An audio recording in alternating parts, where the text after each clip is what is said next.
happening, YouTube? So our last video, well, first of all, Touche and Mark, our last video, we were diving into that rap dirt between Drake and Kendrick. Now the video got kind of long, so we decided to do it in 2 parts. And this right here is part 2. That's on you. Yeah. Like I threw you the alley-oop, dog. It was all you had to do was put it in. Hey, comment if Mark dropped the ball on that. It was kind of a open-ended comment. I didn't No, bro, know what to say, dog. Part 2 on you. Oh.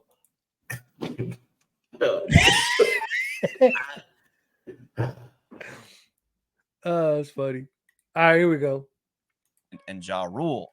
And you got to keep in mind, Marcellus is trying to sell a book. We already And he saw this claimed part, that but in we'll this get into book, he would expose everything that was said and who said it. And I bought the book. I spent the $13.99. I didn't Not read it. $13.99. I searched it. And here's what he had to say. We even got Drake on tape talking major shit about Kendrick during an interview. Of course, after watching the interview, Drake's publicist wouldn't let us air that tape, but we still got it. Take my word for it. So that's it. That is the big expose. Like I too was cheated, hoodwinked, bamboozled, and led astray by Marcellus Wiley. Now, we need to take any self-promotion tactics with a grain of salt, but the date surrounding this thing is very interesting. Kendrick drops the Control verse on August 12, 2013. In a Hot 97 interview on September 24th, Drake was very bitter, and the very next day, September 25th, Drake appears on ESPN. And you guys could tell me what you think, but to me, I believe this story. I believe that Drake did this 100%. I personally enjoy making like great music and bodies of work over like being the talk of Twitter for like 5 days, you know. However, in 2016, one man dominated the charts, and that was Drake, smashing record after record, pumping out hit after hit. Views sold 1 million in its first week and went on to become quadruple platinum that year. He had several #1 records such as Work with Rihanna, For Free with DJ Khaled, and One Dance with Wizkid. One Dance actually became Spotify's most streamed song ever, and Spotify also announced that Drake was the most streamed artist of 2016. Basically, in 2016, Drake just dominated. And speaking of For Free by DJ Khaled, Drake actually mentioned Kendrick on that song. Like your boy from Compton said, you know this dick ain't free. Again, this appears to be more of a friendly nod to Kendrick, where Drake is referencing his song, which is also called For Free. This dick ain't free. However, 2017 was about to start, and Kendrick was about to take some of the most direct shots at Drake to date.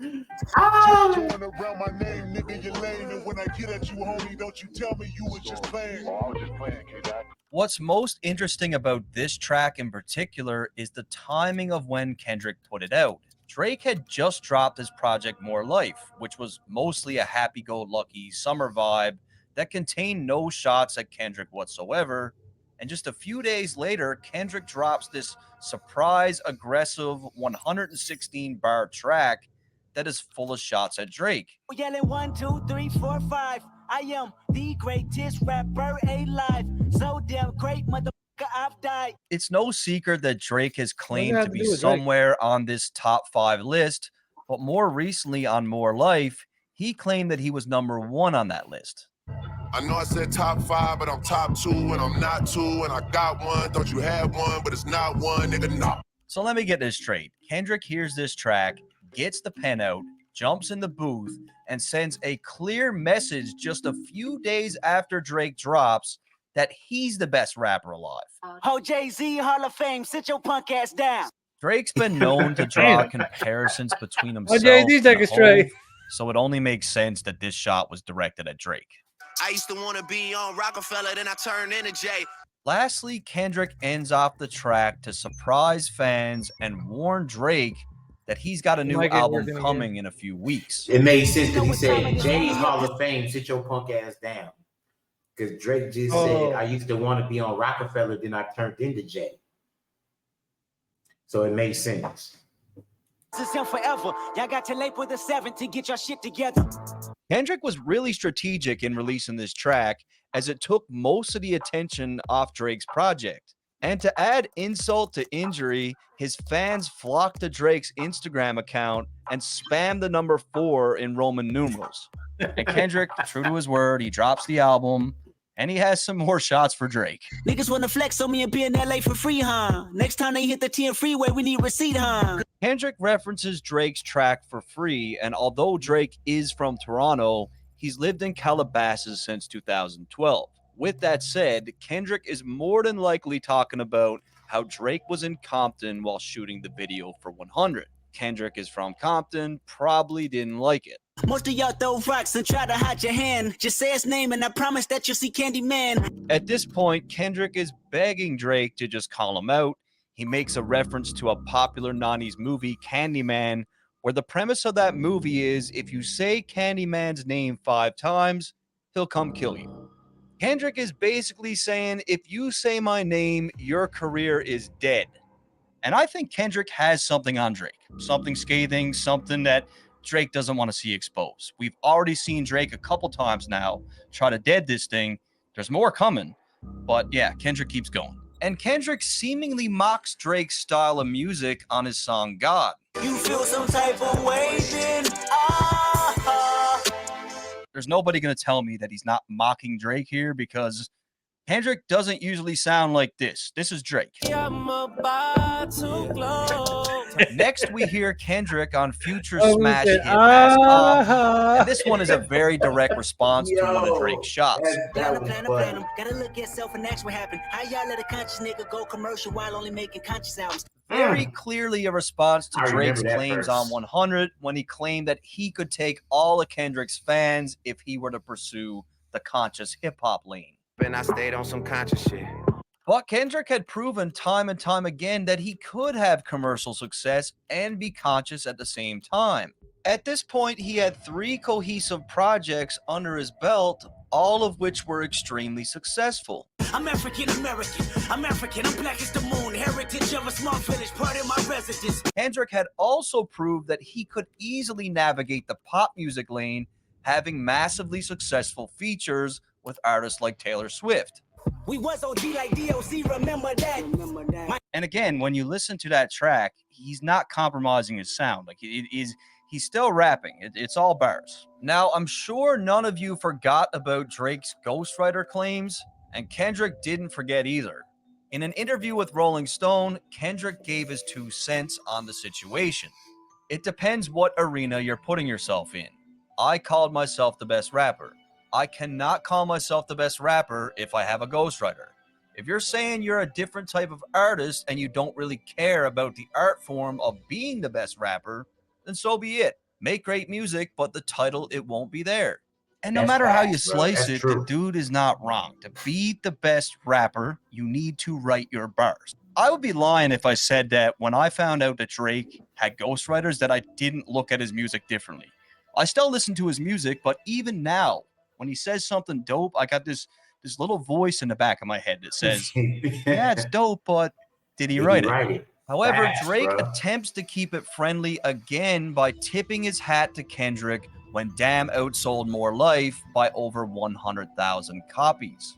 Amazing to see our music moving. A fan had also commented, get Drake, Kendrick, and J. Cole on the same record, and Drake liked the comment.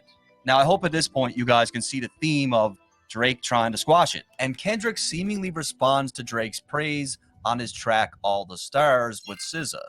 Fuck you and all your expectations. I don't even want your congratulations. Kendrick is not trying to hear it. Just save the bullshit. Oh, you important, you the moral to the story. You endorsing motherfucker, I don't even like you. I don't even like you, bro. Like, which is true.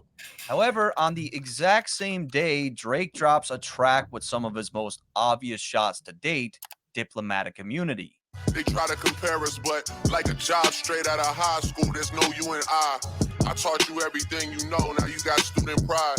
Drake does not like the Kendrick comparisons, and he brings it back to when he helped Kendrick with his career early on. What makes this clearly about Kendrick is the No You and I line, which were both tracks from Kendrick's To Pimp a Butterfly. And I love myself. The world is a ghetto. The two would then go head-to-head at the 2018 Billboard Awards. Many question who would be crowned as Rapper of the Year, and once again, Kendrick came out drastically ahead. Not your future, not your comfort, not your rep. Hey, you know that's the theme. And yet again, Every Drake time. attempts to be friendly by sharing some Dog, that seems to be a theme they got every time they go head to head in like the Grammys or whatever. It seems like Kendrick comes out on top. So it's like, Well, he killing the award shows because he just killed his last one too. yeah. So it's like, That's gotta Blow. hurt Drake. yeah, because Drake, I don't think there's any doubt that Drake is the bigger artist, right? But I think Kendrick's music is more appreciated. You know what I mean? Like literally, like you could say Drake could say, "Man, I cleaned up in 2016." Yeah, that's just because Kendrick didn't drop. Pretty much, dog. Whenever Kendrick drops, so it's like, dog, that Mike Jack or Prince outlived Mike Jack line that he did, and then dog, it kind of makes that comparison kind of makes sense, bro. Yep. some old Twitter DMs between himself and Kendrick. Yo, my man, what's the word? Finishing my project, Section 80. When you back in Cali? I know that shit'll be incredible. We got to do something for real. I'll be back for BET Awards this month. And this could be one of two things, really. Like Drake could be saying, look, man, we used to be cool. Like, remember? Can we get back to that? Or he could be just throwing this back in Kendrick's face again that he's the one that gave him a start and like, I put you on, remember? Regardless of the reasoning, Drake still had another subliminal for Kendrick on Sandra's Rose. Bury me and I'll be born again. So why does Drake get such a big like why does he get credit for the Kendrick over Drake? What do you mean? Why do you mean Because Drake? everybody talks about like Dre's the one that kind of discovered Kendrick. I think because like Dre put him in the position for Drake to bring him out. You know what I'm saying? So Drake definitely, I think, propelled Kendrick's career as far as bringing him out on stage, shouting him out all the time. But Dre is Dre. People are always going to attach for whatever reason Kendrick to Drake because that's who discovered him. Kind of like Wayne, right? Even though Wayne isn't the one who discovered Drake, Wayne is kind of like, yeah. So it's like, I get what you're saying. Drake kind of helped put Kendrick on. But all you hear is Dre's name. Yeah, that's all you hear is Dre's name. So I get where you're going with that. I don't know why. Had another subliminal for Kendrick on Sandra's Rose. Bury me and I'll be born again. I walk in godly form amongst the mortal men. Again, Drake makes reference to another track from To Pimp a Butterfly with the words mortal men. In this one, Drake continues to insert himself as being a caliber above Kendrick. But I don't know. I'm no mortal man. And Drake ends off the year with even more compliments for Kendrick in a Rap Radar interview. I have a lot of respect for Hey, dog. the other two guys that Drake is bipolar, dog. Something wrong with that guy, man. No, but honestly, dog, if you look back at it, this rap, if all this is adding up and it actually is the way he's explaining it, they've been going back and forth for years, bro. Yeah, but And they it's both like- they kind of both look bad too. Oh yeah, because Kendrick isn't, dog. He's not, and up until now. Like on those Yeah. interviews, he could have literally just been like, "Oh, was that a shot at what's it called?" He could have been like, "Hey man, take it for what it is."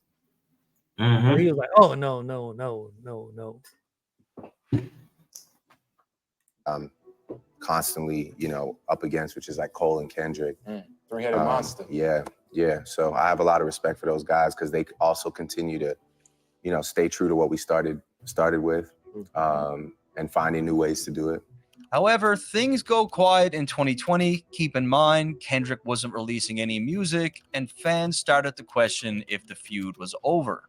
I don't think that the Drake-Kendrick tension is dead. I think that last decade they fought as long as they could fought, and the decade ended without us having a decisive winner. And I don't think either of them have gotten off of that.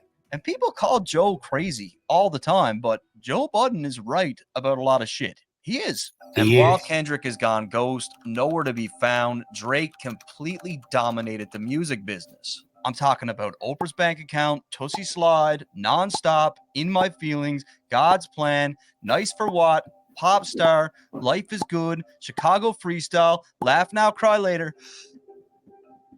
This is just undeniable. Like, there's no other artist on earth who is doing this except for Drake. However, in 2021, the boogeyman himself, Kendrick Lamar, rises from the dead and has some shots for Drake on Family Ties with Baby Keem. Smoking on your top 5 tonight.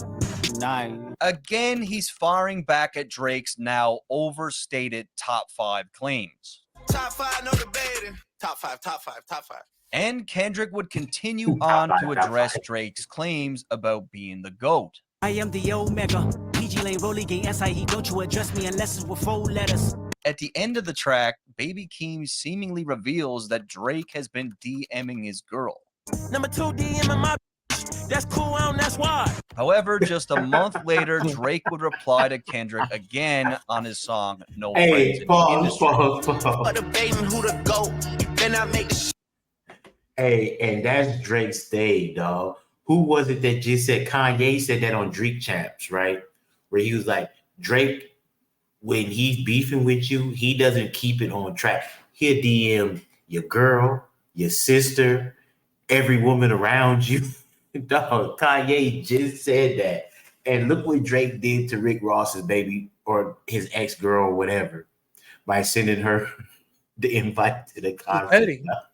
Yeah, dog. And if you work it, if it don't work, then you look stupid. Supposedly, that's what Metro Boomin and Drake are beefing over. He boomed Metro Boomin's girl, bro. That's crazy. Shit about the numbers, all I know. Drake knows at this point when it comes to selling records, when it comes to breaking records, nobody is standing next to him in hip hop. He simply dominates on a commercial scale. With all that said, Drake was now celebrating 10 years of Take Care, and he decided to share an old photo of him and Kendrick. And I get it. Like, you know, he helped with the project. Nice gesture, but why keep doing this? Why keep being friendly to someone who doesn't respect you? However, so he showed that picture of Kendrick when around the Take Care time. But if I'm not mistaken, that Weeknd came out and said he gave most of that album to Drake from that Take Care album. Most of that was the Weeknd's. You know what I'm saying? So it's like, dog, he showed no love to the Weeknd. Bro, he want that shit to go away. It can't go away. The Weeknd's too big of an artist for like, oh, yeah. So, oh, you mean he want that Kendrick problem to go away? Yeah. Oh yeah, facts. He don't want that smoke. No, he don't want it. At this point, 4 years have passed since Kendrick had dropped an album, and while he was on a milk box missing, Drake was still very much active, releasing Certified Lover Boy. That album went on to break Spotify's record for the most streams in a single day, and in that same year, he also had some notable bangers like Wants and Needs with Lil Baby. Come with a classic, they come around years later and say it's a sleeper. But finally, after 5 fucking years, we get the Kendrick album. Rain on me, put the blame on me, got guilt, got hurt, got shame on me. And sadly, a lot of people did not like this album. I'm not one of them. I absolutely loved it. I'm also a big therapy guy because I'm bipolar. I don't really have any choice but not be a therapy guy, but this project definitely connected with me, at least. And it was on this album where Kendrick admitted on a song that he didn't understand why Drake and Kanye squashed their beef. When Kanye got back with Drake, I was slightly confused. Guess I'm not mature as I think. Got some healing to do. And in my opinion, this is just Kendrick's way of telling Drake that he has zero intentions of ever patching things up with him. And there's people that we meet all the time that we just don't like Like sometimes it's for no reason at all.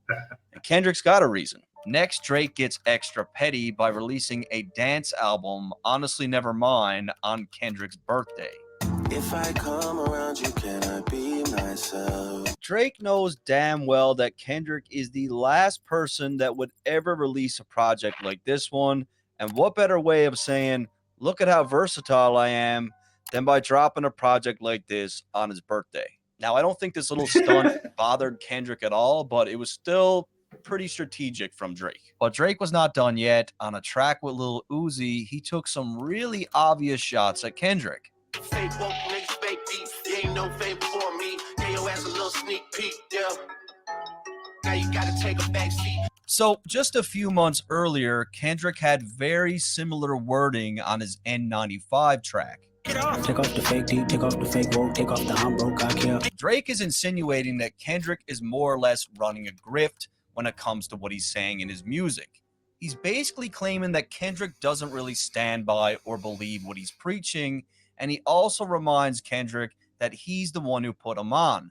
What made this reference even more obvious is the line, "Now you got to take a back seat," which is clearly a reference to Kendrick's backseat freestyle. My mind is living on cloud nine and this 9 is never on vacation. And just like me, it looks like Drake really enjoyed Kendrick's new project as he showed up in the audience at Kendrick's show in Toronto. Again, Drake knows what he's doing. Weird. He knows the blogs are going to pick this up. The question is, was he there to show love or was he there to play chess? He's I mean, at playing this chess, point, bro. based on the history of Drake's friendliness, I'm just going to chalk it up to him just trying to be cool again.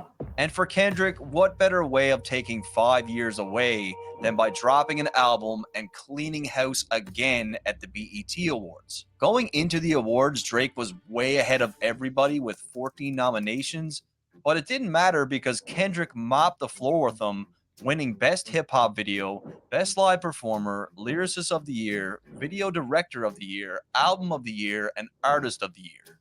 However, Drake wasn't very impressed with Kendrick's 5-year delay, and he let everyone know about it while on tour. I don't know about these guys that go away 3, 4, 5 years, want to chill out, all that shit. That's not me. And I want to ask you guys this. How many times has Kendrick said something nice about Drake in the last decade? 0. Fucking 0. It's all been Drake. We've got 7 or 8 examples here in this video of Drake complimenting Kendrick, saying that he wants to do music with him, reminiscing on old times, just being friendly with them, and Kendrick has said fucking nothing. That got to tell you something. The guy did a good job. He did. He did a good job with that. It came across my feed. Good to see it edited correctly. Here, what's the dirt? Bitch, I'm about to blow up. Say what? Bitch. I'm surprised he didn't get into the new one. Well, that was done before the new one. Oh. Yeah, that was done before the new one, and now he just seemingly reignited all that. That's crazy. You know what I'm saying? But Drake just was on stage, like we talk about, became the whole motivational speaker. Yeah, ain't nobody trying to hear that shit, dog. I need to hear you told on that, that, bro. But dog, it's clear Drake don't want that beef, dog. Kendrick, bro. But he don't need it though. That's the thing. Like he said, all his numbers are better across the board. But except that award shows. But stop telling everybody you number one. I mean, you can compare yourself to Michael Jackson because that's the music you make. Pop. That is not why he compared. Yeah, that is not what. So, Britney Spears. Hold on. So when he says he got bored, when he compares himself to the Beatles, he don't make that type of music. You never know what's coming. No, bro. He did a dance album. Never know. Hey, look, I'm not gonna lie. That Drake and Kendrick like all out rap battle would be cool. But that's not what I want. I want that Drake and Cole. I mean that Kendrick and Cole, bro. Exactly. Because why? Because you look at him as a pop star. Ain't nobody. Look, if this was like Drake early 2010, 12, then maybe. You know what did it for me? I think the ghostwriting playing. Because, dog, it's like if he comes out with a cool diss track, it's like, Was that you? It'd be like Benzino. Pretty much. Where everybody, Benzino dropped the dope disc. Everybody said, Benzino ain't right that. Yeah. So it's like, dog, it's kind of like And you don't. the thing that's crazy too is Drake is actually like he's into battle rap. Like, you know what I mean? Like he goes to the battle rap. He goes to So him. you don't think he can get one of them dudes like, hey, bro, hook me up, man. I need some lines. But do you have them sign an MDA? Like All no, of them. You say And pay him all of good. Hey, all of them. He gonna have a team of them motherfuckers up. Oh, hey. And like I pay said, them good. I want that Cole Kendrick. That's what I want. Dog. That's all everybody wants. So Like that but Drake. anyway, y'all like the video. You know the deal. Like, comment, subscribe. Tell Anthony to fix all his technical issues. And let us know that this man dropped the ball in the beginning of the video. Nah. My mic didn't shut off in the middle of the video. Oh no, I threw the alley-oop though. You know what I'm saying? That was a John You can Stockton. throw a bad pass. No, that was a John Stockton pass. When you see him throw a bad pass. Exactly. That was the worst. That was, bro. Listen. All right, y'all. We both go. have our faults.